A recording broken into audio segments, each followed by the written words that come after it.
Hello and welcome back to the American Dream Portfolio. In our continuing series on investment risk, we are looking at 4 emotions that may lead investors to sell at a loss, thus jeopardizing their ability to build wealth. In this video, we cover one of the most pervasive emotions in the investment community: anxiety. For our purposes, anxiety is a general feeling of unease about the security of our portfolio's value. This unease may come about because of a particular event or piece of news, such as an uptick in the unemployment rate, or for no reason we can identify. Most investors accept that the financial markets are volatile and unpredictable, and this understanding puts many investors constantly on edge. Some suggest that the antidote for this anxiety is to stay out of unpredictable markets such as stocks altogether. The reasoning is that stress is unhealthy, and if your investments are keeping you up at night, they are not appropriate for you. But we take a different approach. At the start of this channel, we said that building wealth will require control of your emotions. While this control may never be absolute, we should strive to find ways to take the troublesome edge off our anxiety so that we can benefit from wealth-building assets like stocks. In this series on investment risk, and in subsequent videos, we aim to help you do just that.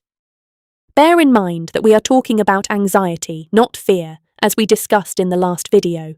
The 2020 COVID crash would prompt virtually everyone to feel anxious, if not terrified. Instead, we are referring to the investor who is kept up at night for reasons such as the following. Reason 1. The stock market has been consistently reaching all-time highs. Therefore, there is a good chance that it is in a bubble. Reason 2. The US Federal Reserve has been pumping money into the economy, which means unhealthy inflation is sure to result. Reason 3.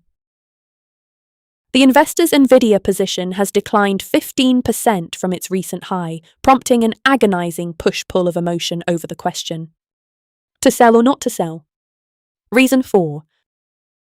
The financial media is awash with claims that we are headed for a 1929-style market crash, followed by a 1930s-style depression.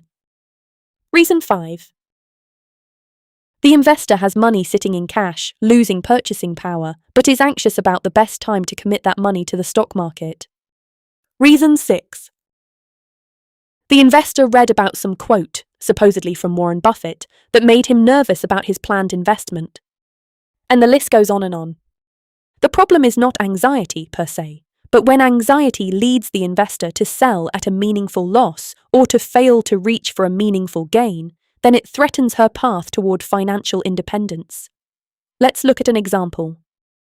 As we can see from this recent chart of the S&P 500, price moved lower throughout March of 2026, ostensibly on concerns related to the US-Iran conflict and the price of oil. The market appeared to bottom on March 30th.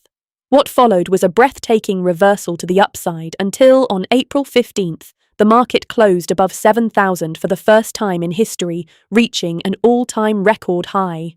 But, as of that date, the US conflict with Iran was still very much in effect, and the price of oil still elevated. How can record-high stock prices be justified under such circumstances? In the mind of many investors, record highs cannot be justified until the conflict becomes resolved and oil prices stabilize at lower levels.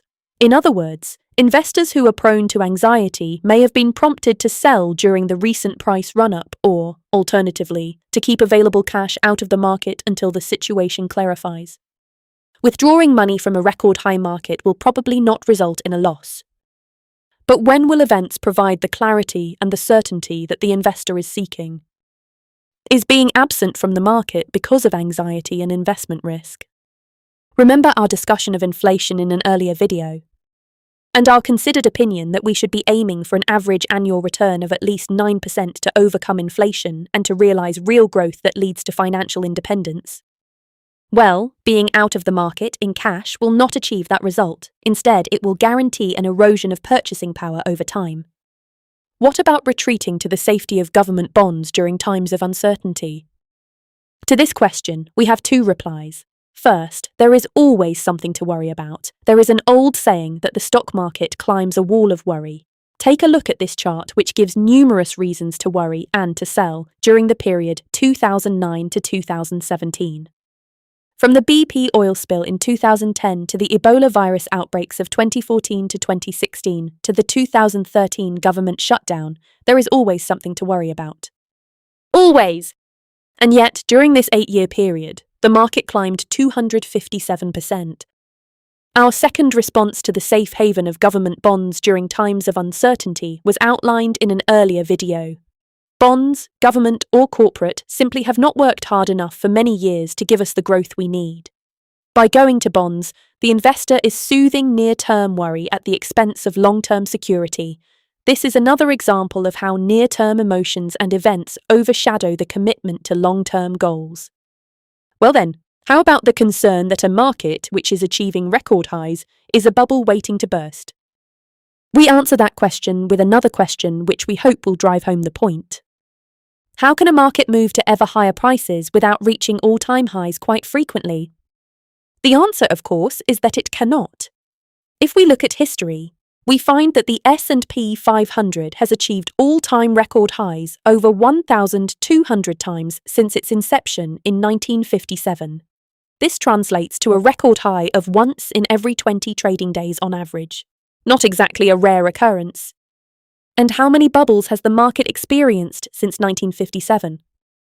We would argue that you can count on one hand the number of such bubbles, the most notable being the dot-com bubble which peaked in 2000. Okay, but is the point of this video that investor fears and anxieties are always misplaced? And that, regardless of world events, the prudent thing to do is to remain invested at all times?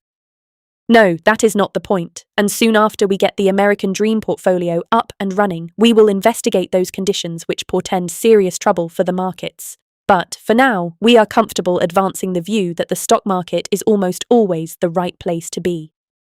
Join us in the next video when we travel away from fear and anxiety to the opposite end of the emotions spectrum to see what investment risk we can find there. See you then.